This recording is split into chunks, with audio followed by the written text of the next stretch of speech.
A racist officer grabs a black high school student for a model bomb, thinking he's caught a criminal. But everything changes when his father unexpectedly arrives on the scene. How will this story end? Subscribe to find out, and post in the comments where you watch this video. David adjusted his glasses as he carefully packed his school project into his backpack. At just 14 years old, he was already a budding robotics enthusiast, spending hours in his room tinkering with circuits, wires, and complex mechanical components. His latest creation, a model bomb, wasn't dangerous at all. It was a demonstration of signal processing and timing devices that he had built as part of a school project for the upcoming robotics fair. Despite its innocuous purpose, David was keenly aware of how it looked. He had seen enough news to know that something resembling a bomb could provoke alarm, but his mind was focused on the competition ahead. David was the kind of kid who preferred to stay out of the spotlight.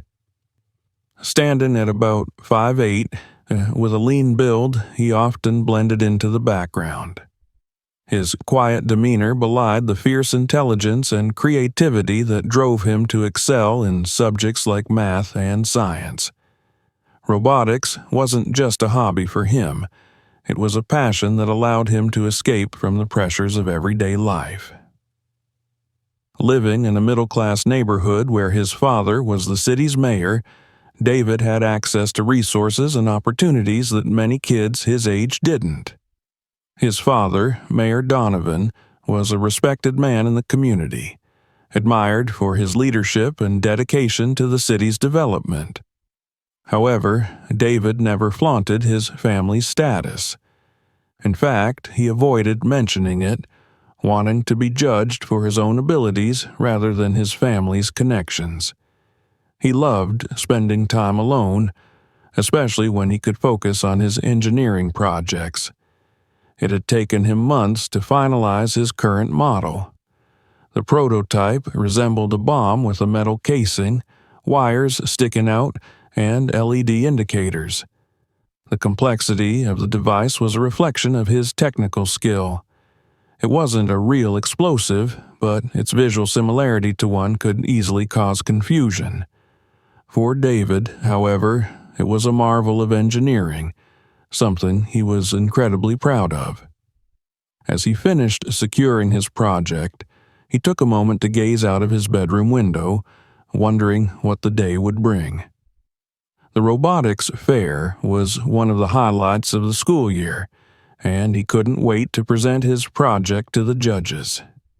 If everything went as planned, he could even win first place, something that would not only bolster his reputation as a young scientist, but also boost his chances of getting into a prestigious science and engineering program.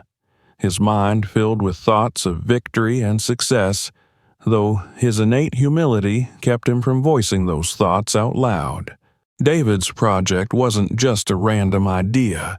He had spent countless nights reading about signal processing, how electronic timers worked, and how security systems functioned. He had chosen the bomb design for its technical complexity, believing it would impress the judges and demonstrate his understanding of advanced engineering concepts. Despite the potential for misunderstanding, David had faith that at the robotics fair, people would see the brilliance behind his creation. The morning air was crisp as David left his house, project in hand. He had carefully wrapped it in cloth, hoping to keep it safe during the short walk to the bus stop. The suburban neighborhood was still waking up, with a few joggers and dog walkers passing by. The trees lining the street were starting to turn golden as fall settled in, and a cool breeze brushed against his face. As he walked, David couldn't help but imagine the moment when he would unveil his project to the judges. His thoughts were interrupted by the occasional glance from neighbors as they passed him on the sidewalk. His project, despite being mostly covered, had wires sticking out of it, and this drew some puzzled and even concerned looks from the people around him. One older man, Mr. Thomas, who lived down the street, squinted at the device, his expression hardening into one of suspicion. David, however, paid it no mind. He was used to people not understanding his passion for robotics, and figured they were just curious about his latest creation. "Mornin', Mr. Thomas," David called out politely, though his greeting was met with a curt nod and a frown. It wasn't the first time David had felt the weight of others' assumptions about him. Being a quiet, bookish black kid in a predominantly white neighborhood had its challenges. While most people in the community were polite, David had sensed a certain level of distance, if not outright prejudice, from a few. He had learned to keep his head down and focus on his work, letting his achievements speak for themselves. Still, he couldn't shake the feeling that Mr. Thomas's gaze lingered longer than it should have. Shrugging it off, David continued his walk toward the bus stop. The project felt heavier in his hands as his thoughts drifted back to the upcoming competition. What would the other contestants bring? Would his project stand out among the others? He was confident in his technical skills, but knew the competition would be fierce. His school had a reputation for producing some of the brightest young minds, and this year would be no exception. David, though, had something they didn't. A project that combined intricate engineering with a strong visual impact. As David reached the bus stop, he felt the weight of someone's eyes on him again. A small group of kids his age stood nearby, waiting for the same bus.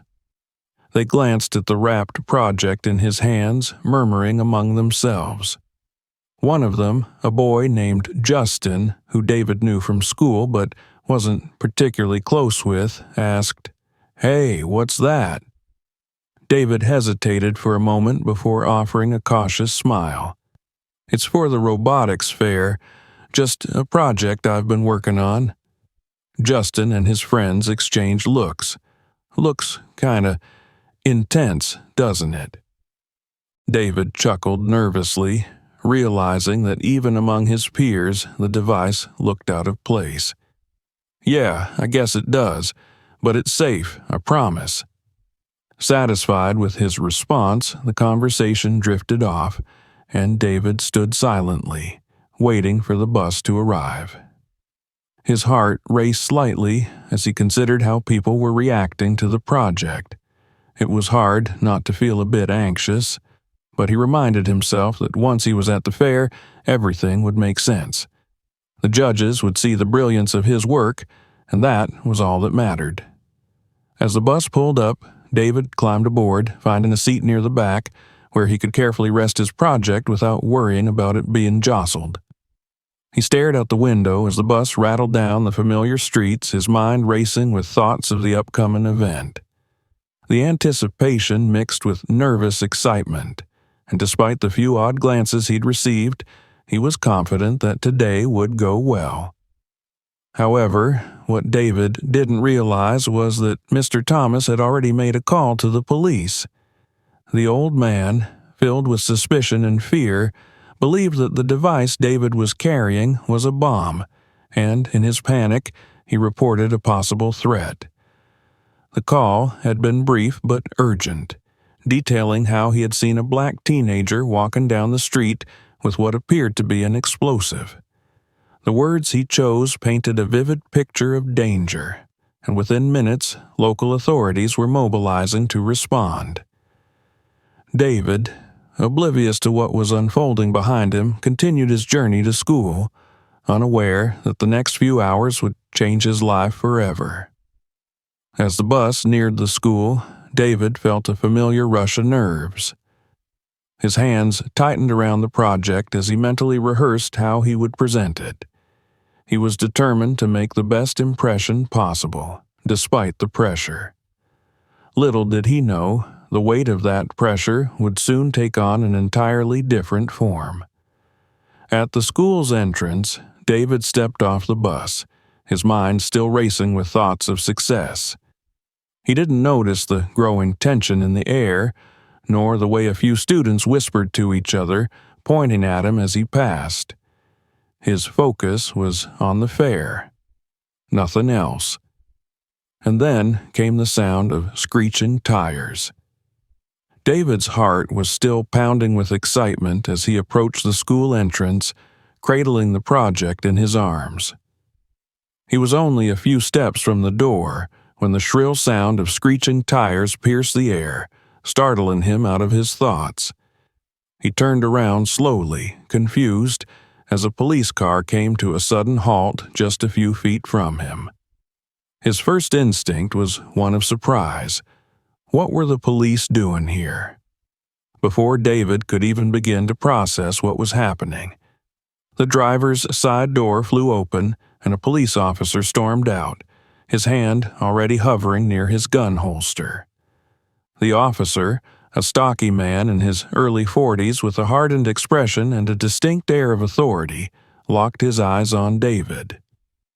There was a flash of something in his gaze: fear, suspicion, and a fierce determination that sent a chill down David's spine. "Drop the bag," the officer barked, his voice booming across the schoolyard. David froze, his mind struggling to catch up. For a brief moment, he wondered if the officer was talking to him, but the cold, unwavering stare told him everything he needed to know. The officer's gaze was fixated on the project in David's hands, and it didn't take long for David to realize what the officer thought it was.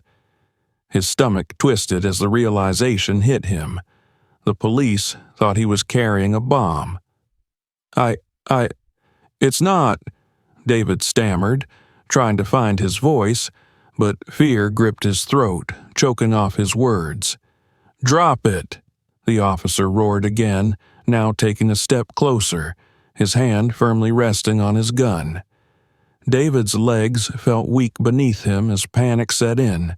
He wanted to explain, to shout that it was just a school project, that he wasn't a threat, but the officer's aggressive stance and the sheer force of his voice made it impossible for David to think clearly. His eyes darted around, hoping someone would intervene, hoping someone would tell the officer that this was all a mistake. But no one came to his rescue. The officer, whose name tag read Williams, was not in the mood for explanations. From the moment he had received the call about a black teenager carrying a suspicious device, his mind had already filled in the blanks. He had been a cop for almost 2 decades, and in his eyes he knew a threat when he saw one. His past experiences, coupled with his deep-seated biases, left little room for doubt. This kid, this teenager standing in front of him, was dangerous. The way he held that device, the panic in his eyes, it was all too familiar to Officer Williams. He wasn't about to let another potential disaster unfold on his watch. "Get on the ground," Williams shouted, drawing his gun now and pointing it directly at David. David's heart raced. His palms were sweaty and his mouth was dry. He could feel the eyes of the entire schoolyard on him.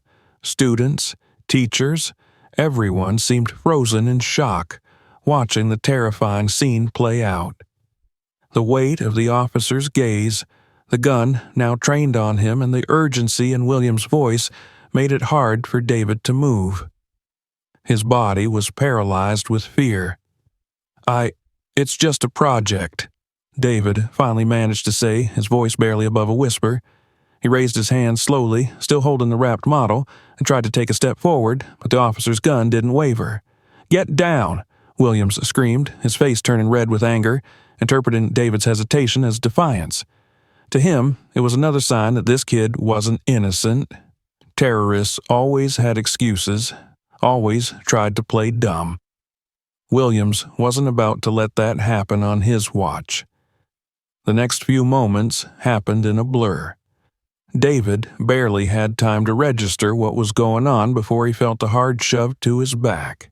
The officer had closed the distance between them in an instant, slamming David face first into the cold pavement.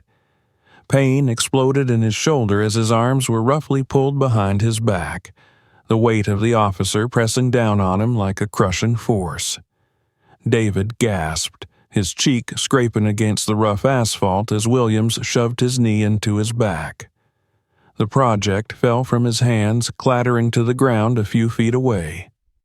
David's entire body trembled, his mind spinning in disbelief at what was happening. He was too shocked to even cry out in pain. The world around him seemed to slow down, the sounds of the schoolyard fading into a distant hum as all he could focus on was the weight of the officer holding him down and the cold, metallic sensation of handcuffs clamping tightly around his wrists.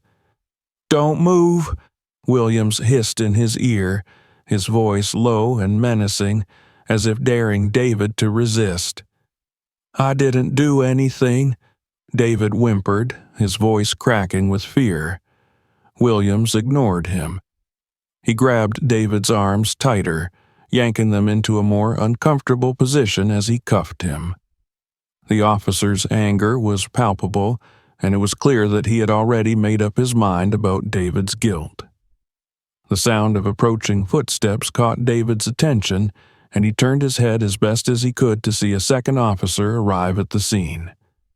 This officer, a younger man in his late 20s, had a much calmer demeanor. His name tag read Parker, and from the moment he arrived, it was clear he wasn't entirely sure what to make of the situation. Parker surveyed the scene. A black teenager lying face down on the pavement, handcuffed and visibly terrified, while his senior officer, Williams, towered over him, the boy's hands pinned behind his back. And, a few feet away, a strange device that certainly looked suspicious, but hadn't yet been examined. "What's going on?" Parker asked, his voice uncertain as he approached.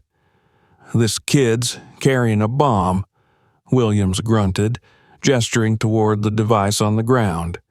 "We've got him." Parker's brow furrowed as he took in the sight of David, trembling and struggling to breathe under the weight of Williams. Something didn't feel right to him. The kid didn't look like a terrorist. He looked scared. Too scared. Parker had been trained to spot real threats, and something about this felt off. "Did you check the device?" Parker asked, nodding toward the project that lay discarded on the pavement. "No need," Williams snapped, tightening his grip on David's arms. "We know what we're dealing with here." But Parker wasn't so sure. He knelt down, giving David a long, careful look. "What's your name, kid?" he asked, his tone softer than Williams. David," the boy stammered, his voice barely audible. Parker's expression softened. He could see the fear in David's eyes, and suddenly the whole scene felt wrong. This kid wasn't dangerous. He wasn't acting like someone who had ill intentions. He was terrified, and for the first time, Parker began to doubt the story Williams had pieced together in his mind. While Parker's internal conflict played out, Williams was already barking orders into his radio, calling for backup and the bomb squad. The call from Mr. Thomas had been all Williams needed to assume the worst, and now he was doubling down on that assumption. David's attempts to speak were cut off by Williams' commands to stay silent. Every time David tried to explain, the officer's harsh commands would cut through the air, making the boy feel even more helpless. David's heart pounded in his chest, his breath coming in shallow gasps as his mind raced. He thought of his parents, especially his father, and how they would react if they knew what was happening right now. He could almost hear his father's voice telling him to stay calm, to cooperate, but it was hard to stay calm when you were pinned to the ground with a gun pointed at you. A crowd had started to gather. Students, teachers, and passers-by were drawn to the commotion, their phones out, recording the scene. Whispers filled the air, growing louder as more people arrived, their murmurs laced with curiosity and concern. David felt his cheeks burn with humiliation. He could feel their eyes on him, judging him, assuming the worst. The more people gathered, the worse it became. He had never felt so small, so powerless in his entire life. Everything he had worked for, his project, his future, his reputation was slipping away in front of him, and there was nothing he could do to stop it. He heard snippets of conversations from the onlookers. "What's going on? Is that a bomb? Who is he?" The weight of their assumptions bore down on him just as much as the physical weight of Williams on his back. In the middle of the growing chaos, David's father, Mayor Donovan, received the call.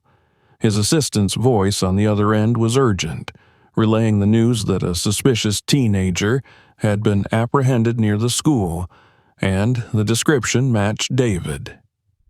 The mayor's heart sank as he listened, fear twisting in his chest. He knew his son wasn't capable of what the police were accusing him of, but that didn't matter right now. All that mattered was getting to him fast. Donovan grabbed his coat and rushed out the door, his mind racing. His position as mayor gave him power and influence, but in this moment, none of that seemed to matter.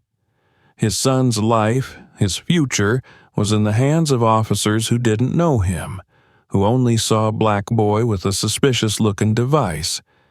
And Donovan knew all too well how these situations could end.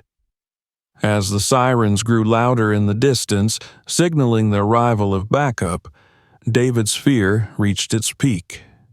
He lay on the pavement, tears streaming down his face, his body trembling uncontrollably. In his mind, all he could think was, how did this happen? How did everything go so wrong? And as the second officer, Parker, continued to watch the unfolding situation, the doubt in his mind grew stronger. Something about this didn't add up. But with Williams still barking orders and backup on the way, Parker wasn't sure how much longer he could stand by without intervening.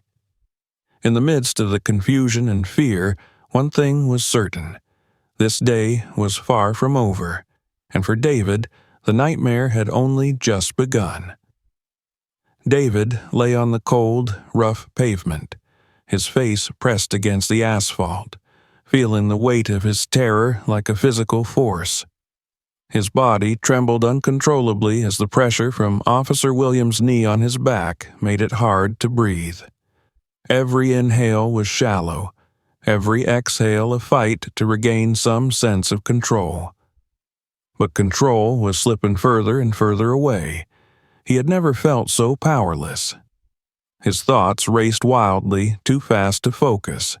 How did things spiral so quickly? One moment, he was on his way to school, excited about showing his project at the robotics fair. Now, he was pinned to the ground, handcuffed and accused of being a terrorist. It didn't make sense. None of it made sense. This was supposed to be a normal day, a day he had been preparing for over the past several months. He had been so proud of his project. Now it lay discarded a few feet away, no longer a symbol of achievement but a source of his deepest nightmare. As David lay there, his chest tight with fear, his mind kept jumping back to one thought. They think I'm a terrorist. The words echoed in his head, filling him with dread. It didn't matter that the device was a school project or that it wasn't dangerous. The police believed it was real, and because they believed it, they saw him as dangerous. His mind flashed back to news stories he had seen, stories about black boys like him who had been misunderstood or misjudged, and how quickly those situations turned deadly. What if they think I'm lying? He thought, his heart pounding even harder. What if they think I'm dangerous, and they... He couldn't finish the thought. The possibility was too terrifying. His fear grew with every second that passed, and he was helpless to stop it. Officer Williams remained firmly in control of the situation, at least in his own mind. his knee still pressed into David's back, keeping him immobilized. The officer's face was set in a stern, determined expression. To him, this was all standard procedure, containing a threat before it could escalate. His rigid training and deep-seated biases didn't allow him to see beyond the surface. He didn't see a scared teenager. He saw a potential criminal, someone who could bring harm to others if given the chance. Williams wasn't going to give David that chance. Parker, the second officer on the scene, remained nearby, conflicted. He had seen his partner act with aggression before, but something about this situation felt off. The kid on the ground didn't look like a criminal, and his trembling body didn't suggest someone about to detonate a bomb. Parker's instincts told him that David wasn't the threat Williams believed him to be, but years of following protocol kept him from intervening. His training told him to trust his partner, but his gut screamed otherwise. David could hear the officers talking, though their voices felt distant, muffled by the pounding of his own heart. They were discussing what to do next, but he couldn't make out the details. All he could focus on were the words that kept replaying in his mind: terrorist, bomb, threat. It was like he had fallen into a nightmare, one he couldn't wake up from.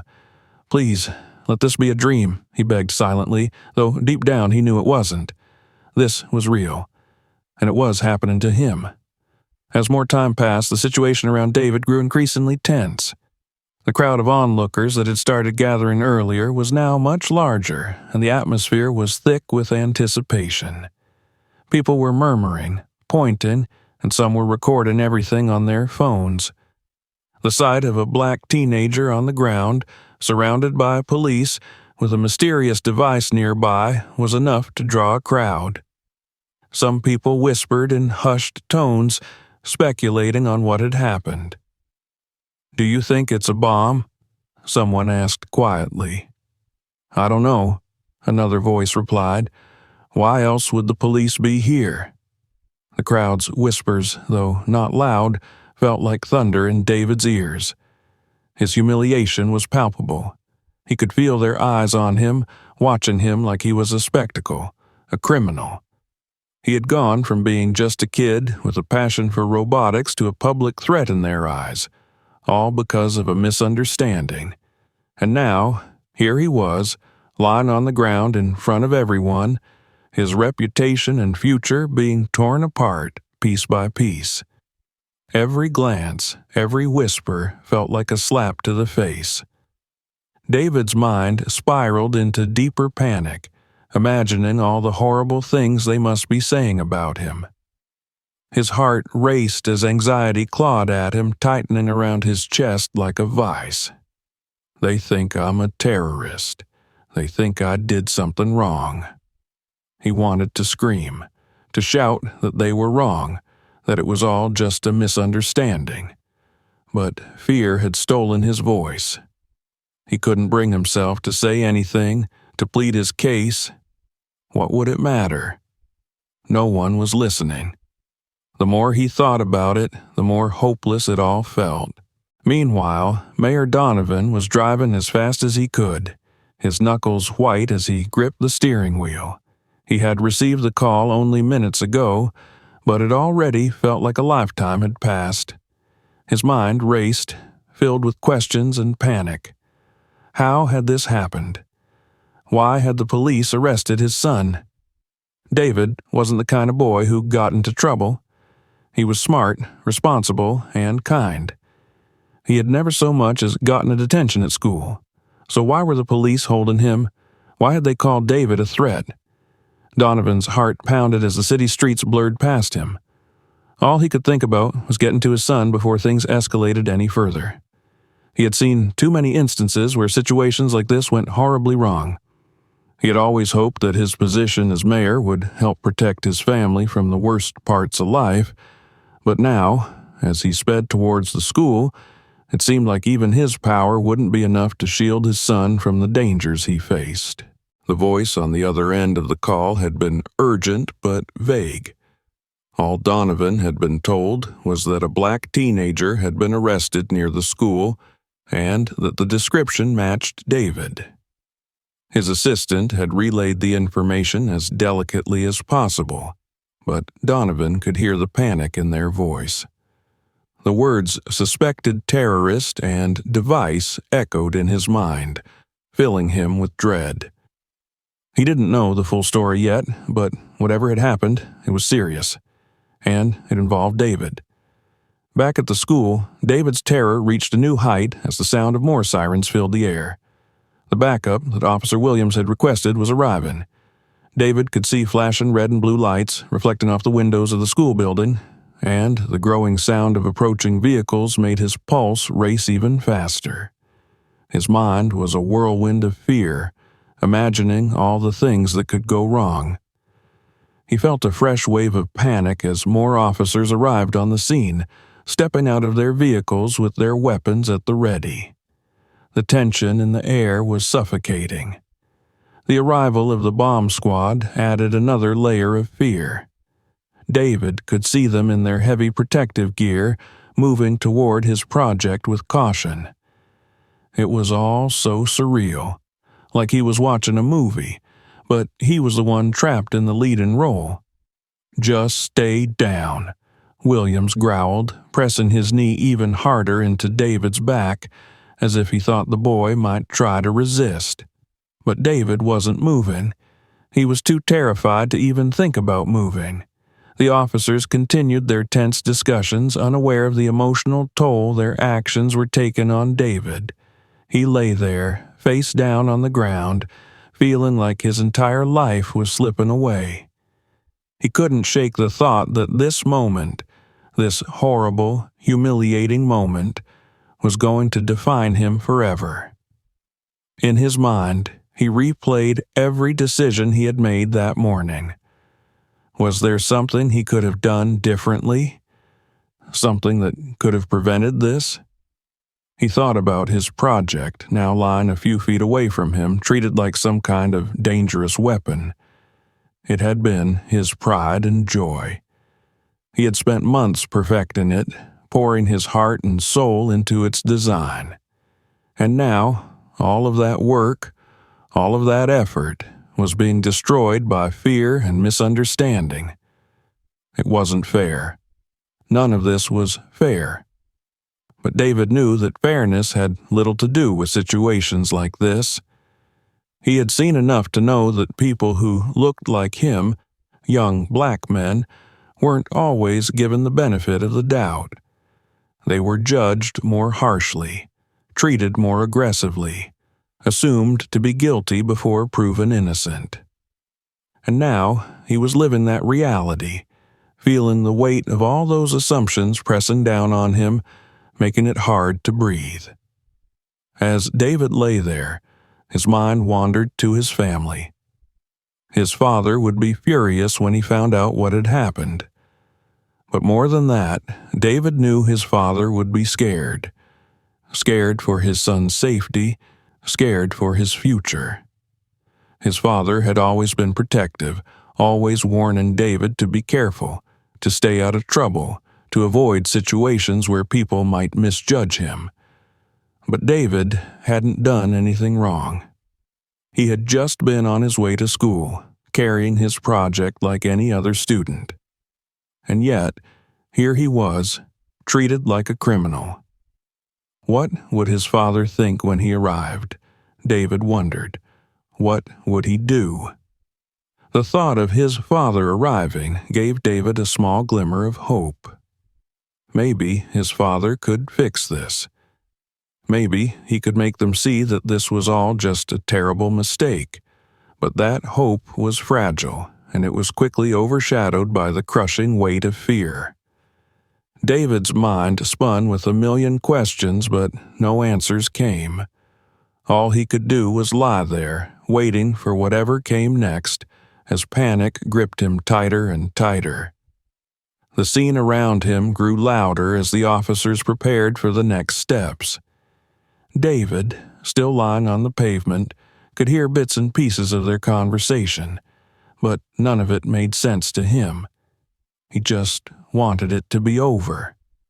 He wanted someone to listen to him, to give him a chance to explain that he wasn't a threat. But no one was listening, and the fear that had been simmering inside him all morning now consumed him completely.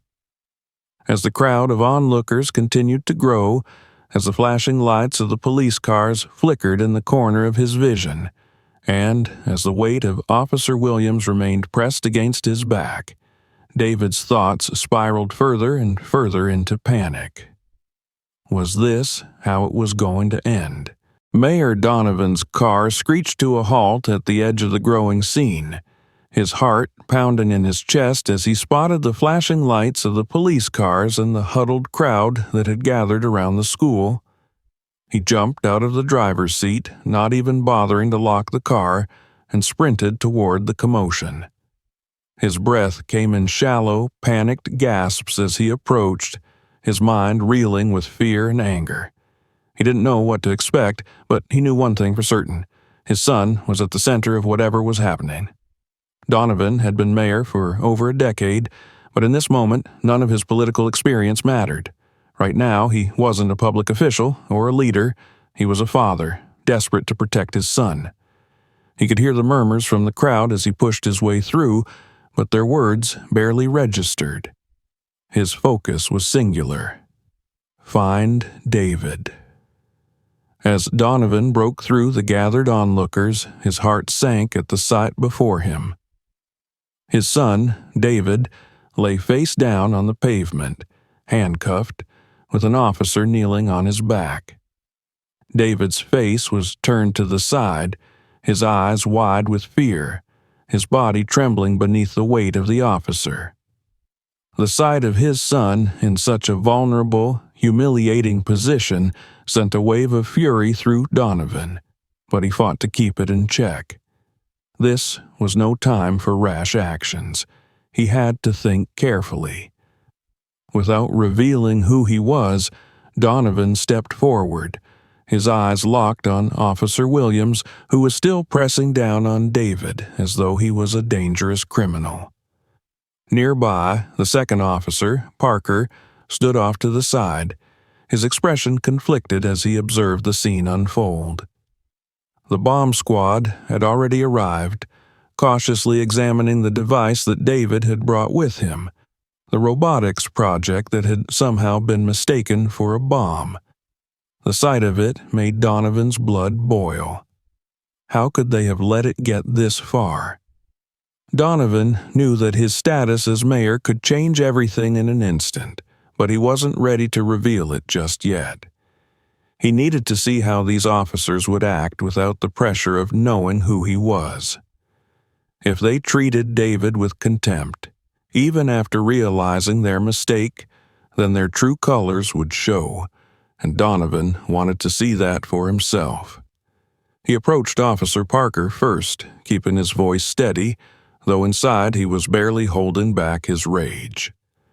"Excuse me, officer," Donovan said calmly, glancing between Parker and Williams.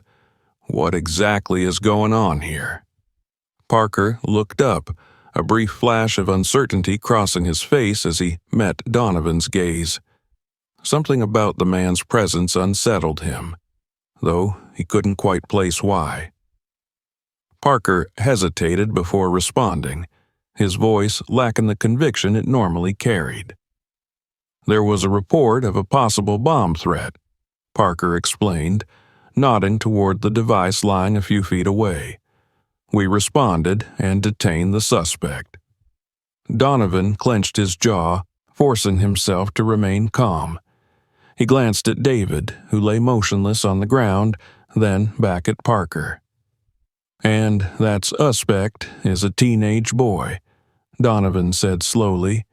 "A boy who's handcuffed and pinned to the ground without any chance to explain himself." Parker shifted uncomfortably under Donovan's intense gaze.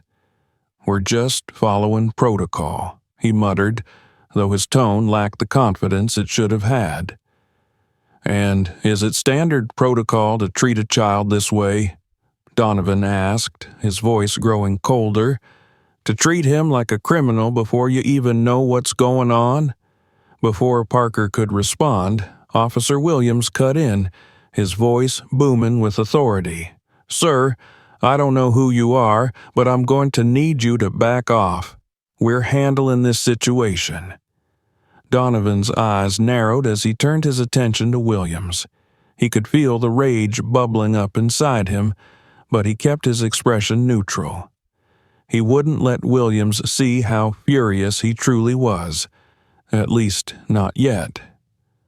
"What you're handling is a complete overreaction," Donovan said, his voice sharp. "This boy is my son, and I demand to know why he's being treated like this." William's eyes flickered with surprise, but he quickly masked it with a sneer. "Your son was carrying a device that looked like a bomb. We followed protocol just like we're trained to do." Donovan stepped closer, his calm facade starting to crack. "And did you bother to ask him what the device actually was?" he demanded. "Did you give him any chance to explain himself before you threw him to the ground and handcuffed him like a common criminal?" Williams bristled at Donovan's tone, clearly not accustomed to being questioned like this. "We acted based on the information we had," he snapped. "This is a potential bomb threat. We can't take chances." Donovan's fist clenched at his sides. He wanted to shout, to demand that they release his son immediately, but he knew that wouldn't help the situation. He needed to remain calm, to keep control of the narrative. As much as it pained him, he needed to let the scene play out just a little longer. He wasn't just here as David's father. He was here as the mayor, and he had to think strategically. As Donovan kept his focus on the officers, more students and teachers began to gather around the scene, their expressions a mixture of curiosity, fear, and confusion. Donovan could see the whispers spreading through the crowd, and he knew that this incident was already spiraling out of control. If they didn't get this under control soon, the entire city would be talking about it by the end of the day. But Donovan also knew that public pressure could work in his favor. The more people who saw what was happening, the more leverage he would have to demand justice for David. He could already see some students recording the scene on their phones, and he knew that those videos would make their way onto social media within minutes. That would create a wave of public scrutiny that neither the police department nor the city council could ignore. For now, though, he had to play his cards carefully. Parker, meanwhile, could feel the weight of the mayor's scrutiny pressing down on him, even though Donovan had yet to reveal his identity. Something about the man's presence unnerved him, made him question everything that had happened up to this point. Parker looked down at David, still lying on the pavement, his eyes wide with terror, and a pang of guilt shot through him. "Look," Parker said, his voice softer this time, "maybe we should reevaluate the situation. The device hasn't been confirmed as a threat yet." Williams shot Parker a sharp glare. "We're not taking any risks," he growled. "This kid was carrying something that looks like a bomb. We treat it like a bomb." Parker hesitated, his gaze flickering back to David. "But what if it's not? What if we're making a mistake?" Williams' expression darkened. "We're not making a mistake. You saw the device. You heard the call. This is exactly the kind of situation we train for."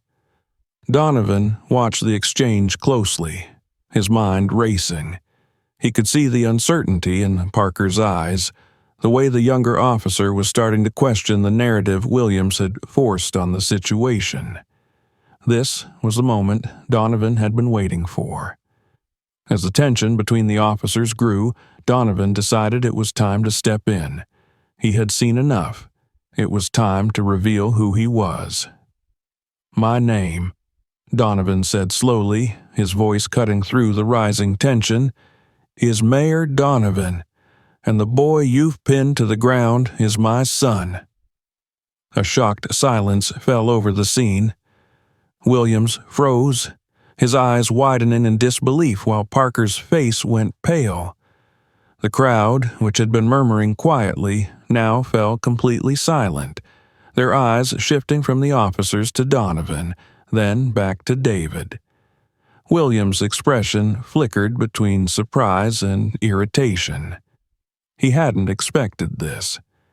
In his mind, this had been a routine call, something he could handle with force and authority, like he had done many times before. But now, the stakes had changed. He wasn't just dealing with some random teenager anymore. He was dealing with the mayor's son. For a brief moment, Williams hesitated, his grip on David loosening slightly, but his pride refused to let him back down completely. "I don't care if he's your son," Williams said, though his voice had lost some of its edge. "We have protocols to follow." Donovan's eyes blazed with anger. "Your protocol was to treat him like a threat without a single shred of evidence. You didn't give him a chance to speak, to explain himself. You pinned him to the ground like he was dangerous, and you did it in front of the entire school." Williams' jaw tightened, but he remained silent, unsure of how to respond. The situation was slipping out of his control, and he knew it. Parker, however, saw this as his chance to defuse the situation. He stepped forward, his voice calm but firm. "Sir," he said, addressing Donovan with newfound respect, "maybe we can take a step back and reassess. We haven't confirmed the device is dangerous, and if there's a chance that we've misjudged this, we need to handle it carefully." Donovan nodded, appreciating Parker's attempt to bring some sanity to the situation. "That's all I'm asking for," he said. "Let's handle this properly. Let's give my son a chance to explain himself." Williams, still seething with frustration, reluctantly stepped back, allowing Parker to take the lead. The tension in the air remained thick, but the dynamic had shifted. The power balance was no longer in Williams' favor.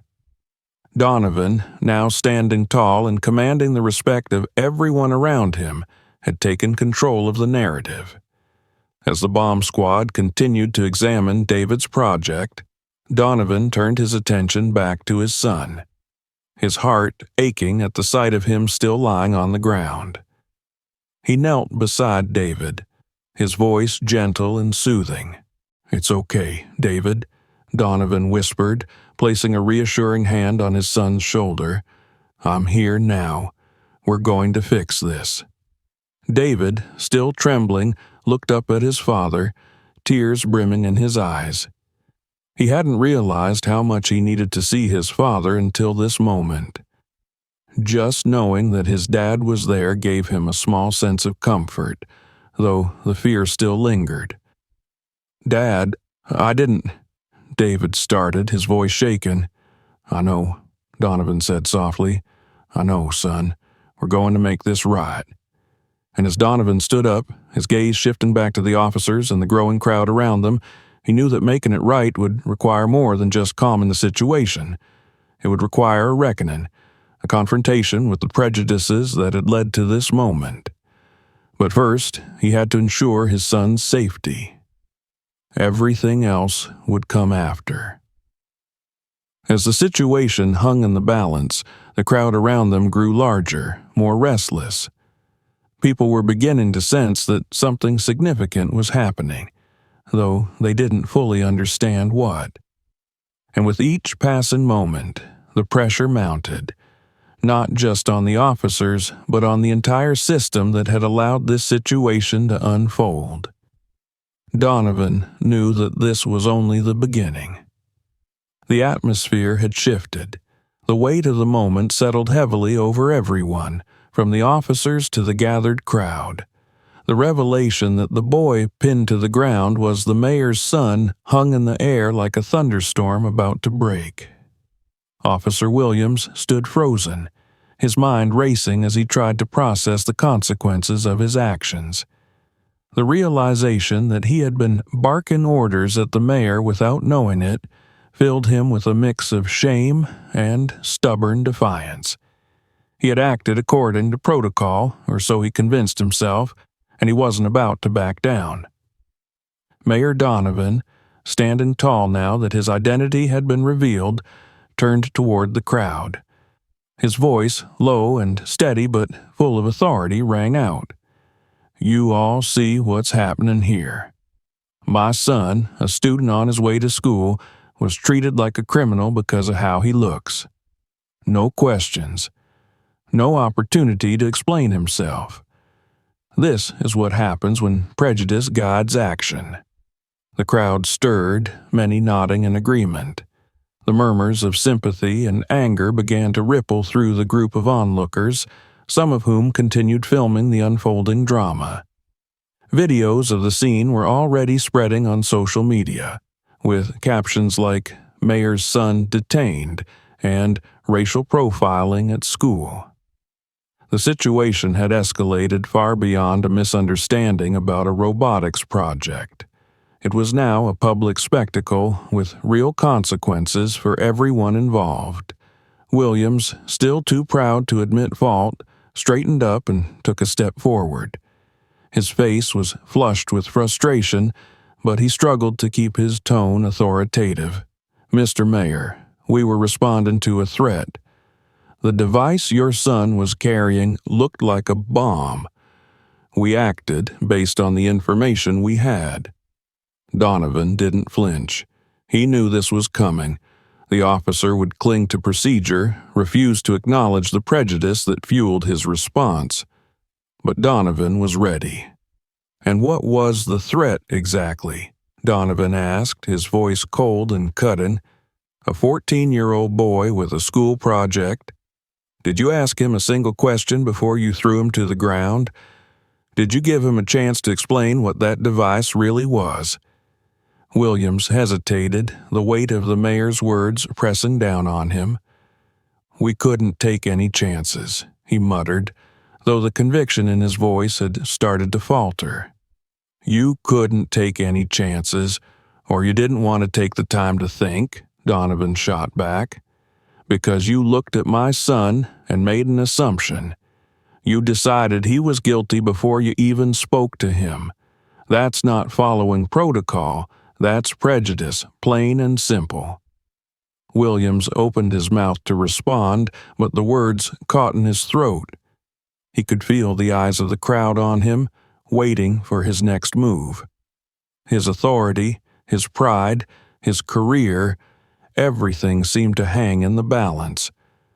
But he wasn't ready to admit defeat. Parker, standing a few feet away, had been watching the confrontation unfold with growing discomfort.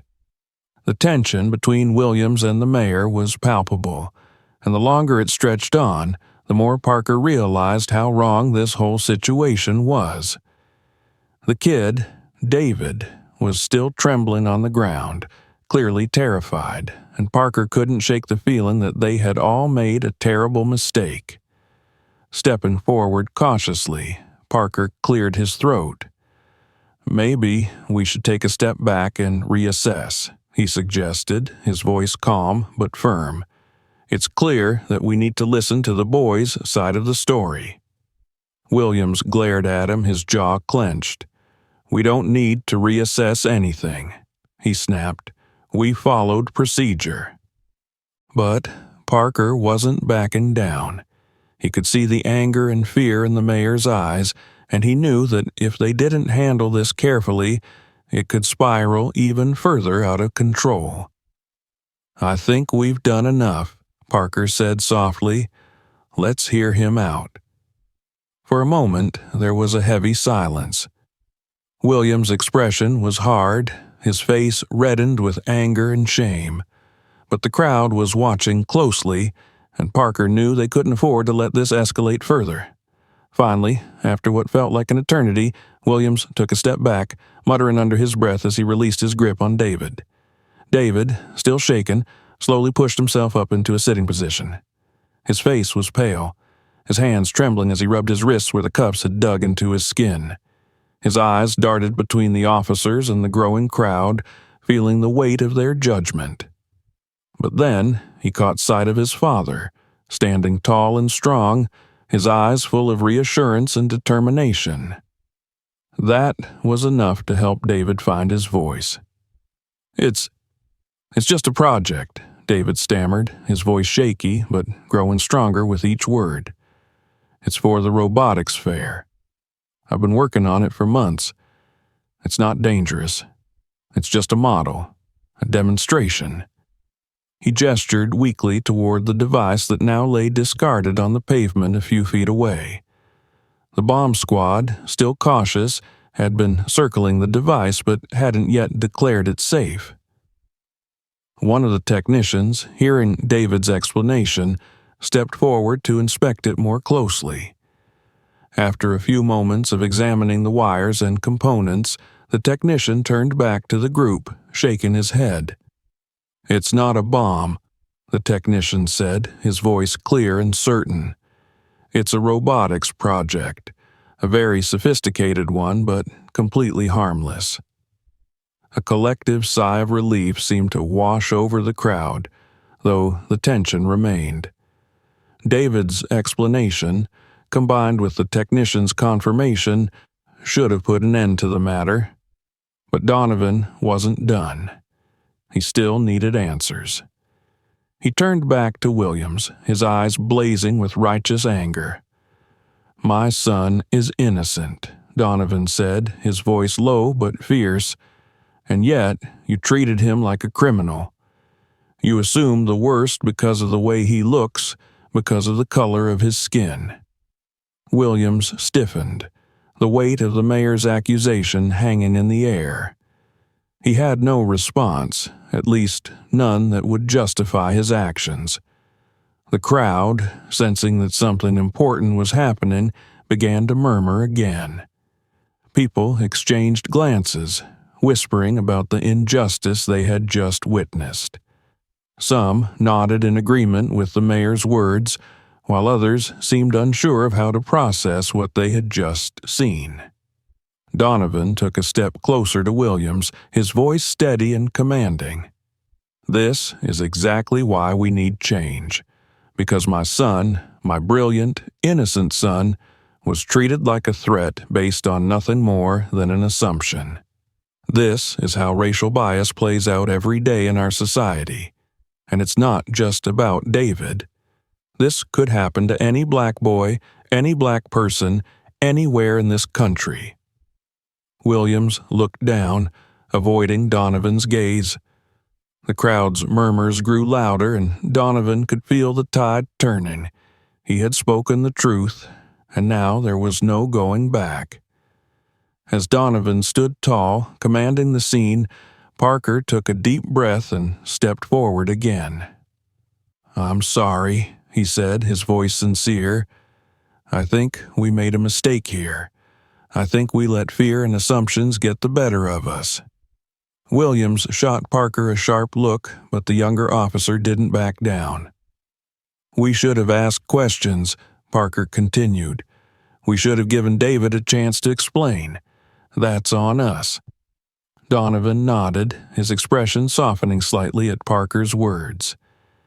"Thank you," he said quietly. "That's all I ever wanted, for my son to be treated with the same respect and dignity that anyone else would get." The crowd, sensing the shift in tone, began to clap softly, their support for the mayor and his son growing with each passing moment. The weight of the situation had started to lift, but the damage had already been done. Williams, realizing he was now standing alone in his stubbornness, finally relented. I was just doing my job," he muttered, though his voice lacked the conviction it had before. He looked down at David, still unable to meet the boy's eyes, and added, "I'm sorry, kid." But David didn't respond. His eyes remained fixed on the ground, still shaken by everything that had happened. Donovan stepped between them, his presence a shield for his son. "It's not enough to say you're sorry," Donovan said, his voice hardening again. "We need to make sure this never happens again." The crowd, now fully on Donovan's side, erupted into applause, their voices rising in support. Videos of the confrontation were already making their way across the internet, and Donovan knew that by the end of the day, the entire city would be talking about this incident. But more than that, he knew that this moment had the potential to spark real change. Donovan turned to his son, placing a hand on his shoulder. "Let's get you home, David," he said softly. "We'll deal with the rest of this later." David nodded, still too shaken to speak, but grateful for his father's presence. As they walked away from the scene, the crowd parted to let them through, offering words of support and sympathy. Donovan held his son close, knowing that this was only the beginning of the battle for justice. But as they left, Donovan couldn't help but think about what had just happened. The public confrontation had forced Williams to back down, but Donovan knew that it would take more than just one apology to fix the systemic problems that had led to this moment. He had already begun planning his next steps: public statements, meetings with the police department, and pushing for reforms that would address the racial biases that had nearly cost his son his dignity and safety. Donovan wasn't just a father who had saved his son from an unjust situation. He was a mayor who was about to lead a city through a reckoning. The real confrontation was only just beginning. The dust from the chaotic incident settled, but the aftermath was far from over. As Mayor Donovan and David returned home, the weight of the day still hung over them like a thick fog. David hadn't spoken much since they left the scene, his mind consumed by a mix of fear, humiliation, and exhaustion. His father had been his rock throughout the ordeal, but even the reassuring presence of his father couldn't erase the scars left by what had happened. That evening, as David sat on the couch, staring blankly at the television without really watching it, Donovan paced the room, his phone constantly buzzing with calls, texts, and emails. The incident had spread like wildfire through the city's social media, and Donovan was already feeling the pressure from every direction. Journalists wanted statements.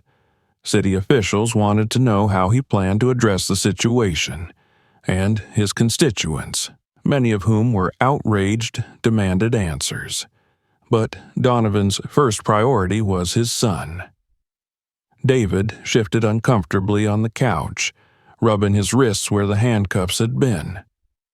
The physical pain was manageable, but the emotional weight was something else entirely. His mind kept replaying the moment when Officer Williams threw him to the ground, the cold asphalt scraping against his skin, the overwhelming terror that had filled every corner of his mind. He hadn't just been afraid for his life, he had been afraid for his future.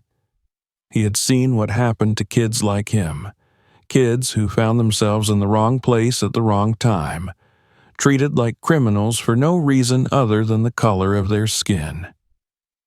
David's eyes welled up with tears, but he blinked them away, refusing to let them fall. He didn't want to cry. He didn't want to feel like a victim. But no matter how hard he tried, he couldn't shake the feeling of helplessness that had gripped him throughout the day. Donovan noticed the distant look in his son's eyes and sat down next to him. "David," he said softly, his voice full of concern, "how are you holding up?" David shrugged, his gaze fixed on the floor. "I don't know, Dad. I don't understand why this happened. I didn't do anything wrong." "I know, son," Donovan replied, placing a comforting hand on David's shoulder. "You didn't do anything wrong. This isn't your fault. What happened today was because of other people's ignorance and fear." David finally looked up at his father, his voice trembling. "But why me? Why did they look at me and just... assume I was dangerous. Donovan sighed deeply, his heart aching for his son. Because there are people in this world who still judge others based on the color of their skin. It's not right, and it's not fair, but it happens. And today, you were caught in the middle of that. But you have to know, David, that this isn't about you. This is about a system that's broken, a system that we need to change. The next morning, the headlines were everywhere. Mayor's son detained in racial profiling incident, read one. Racial bias sparks outrage after arrest of teen at school, proclaimed another. Videos of the incident had gone viral, with thousands of comments flooding in from across the country. Some expressed anger and frustration, while others offered support for David and his family. But the underlying sentiment was clear. People were furious, and they were demanding action. Donovan knew that this was his moment to act. The city was watching, waiting for him to respond, and he wasn't about to let the opportunity for change slip through his fingers. He spent the morning in his office preparing a statement that would address not only the incident but the broader issues of racial bias and police misconduct that had been brewing in the city for years. Later that afternoon, Donovan stood in front of a podium, cameras flashing as he prepared to speak. Reporters packed the room, their notebooks and recording devices ready to capture every word. Behind him, a group of community leaders and activists stood in solidarity, a clear signal that this was about more than just one boy's experience. This was about a systemic problem that needed to be addressed. Donovan cleared his throat and began to speak, his voice steady but full of emotion. Yesterday, my son, David, was unjustly detained by police officers while on his way to school. He was treated like a criminal, like a threat, because of a mistaken assumption about who he is. And while I'm grateful that this incident did not result in physical harm, the emotional damage is real. My son, a bright and talented young man, was humiliated in front of his peers, and he will carry the scars of that experience for the rest of his life. But this isn't just about David. This is about the thousands of young black boys and girls across this country who are treated like suspects before they are treated like people. This is about a system that too often lets fear and prejudice guide its actions, and this is about the responsibility we have as a community to confront these biases head-on and demand better from our institutions. I want to be clear. I am not here today to condemn every officer in our police force. Many of them serve with honor and integrity, and they do their jobs with respect for the people they protect. But we cannot ignore the fact that there are deep-rooted problems in how our police interact with communities of color, and it is my duty as mayor to address those problems and ensure that what happened to David never happens to another child in this city. The press conference went on, with Donovan outlining a series of immediate actions he would take to address the situation. First, there would be a full investigation into Officer Williams' conduct, and any other officers involved would be subject to the same scrutiny. Second, the city would implement mandatory bias training for all members of the police force, with a focus on de-escalation and understanding racial and cultural differences. And finally, Donovan promised to create a community task force dedicated to reviewing police policies and holding law enforcement accountable for their actions. The press conference was met with praise from community leaders, though Donovan knew that words alone wouldn't be enough. Real change would take time, and there would be resistance along the way. But, for the first time in a long while, he felt hopeful that progress could be made. Meanwhile, Officer Williams was placed on administrative leave pending the outcome of the investigation. His pride still stung from the public reprimand he had received at the hands of the mayor, but as the days passed, he began to realize the gravity of his actions. The media backlash had been swift and brutal, with many calling for his resignation. The pressure was mounting, and Williams found himself questioning decisions he had once felt sure of.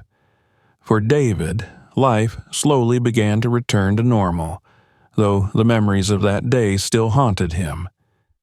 He returned to school, where his classmates greeted him with a mixture of support and sympathy. Some had seen the videos and others had read the headlines, but all of them now looked at David in a new light. He was no longer just the quiet kid who excelled in robotics. He was a symbol of something bigger, an example of how easily a person's life could be upended by prejudice and fear. David's project, once a source of pride, now felt tainted by the events that had followed. But with time and with the support of his family, he began to heal. His father's public fight for justice gave him strength, and slowly the panic that had gripped him during the incident began to fade. In the weeks that followed, the city saw a wave of protests and rallies, with citizens demanding accountability and transparency from their police force. Donovan found himself at the center of it all, leading discussions about reform and advocating for the changes his city so desperately needed. The movement had started with David, but it had grown into something much larger, an opportunity to finally address the deep-seated issues of racial injustice that had plagued their community for years. As the weeks turned into months, the investigation into Officer Williams concluded. The findings were clear. Williams had acted with unnecessary force and had allowed his biases to cloud his judgment. He was formally dismissed from the police force, a small but significant victory for those who had been fighting for change. For Donovan and David, the journey wasn't over, but they had taken the first step toward justice. Together, they had faced a situation that could have easily destroyed their family, but instead they had turned it into an opportunity for growth, for healing, and for change. One evening, months after the incident, David and his father sat together on the porch, watching the sunset. The air was cool, and the sky was streaked with shades of pink and orange. David leaned back in his chair, feeling a sense of peace that had eluded him for so long. "Do you think it's really going to change?" David asked quietly, breaking the comfortable silence between them. Donovan smiled, though his expression was thoughtful. "Change doesn't happen overnight," he said, "but I believe it's possible. And we're going to keep fighting for it, not just for you, but for every kid who deserves to grow up without fear." David nodded, feeling the weight of his father's words. He still had a long road ahead of him, but for the first time in a long while, he felt hopeful. Together, they had taken on the system, and together, they would continue the fight for justice. The future, while uncertain, was theirs to shape. Thanks for watching. Don't forget to subscribe so you don't miss new stories. Click on the bell to be the first to know about the latest videos. And if you like this video, be sure to check out our other stories. You'll be sure to enjoy them.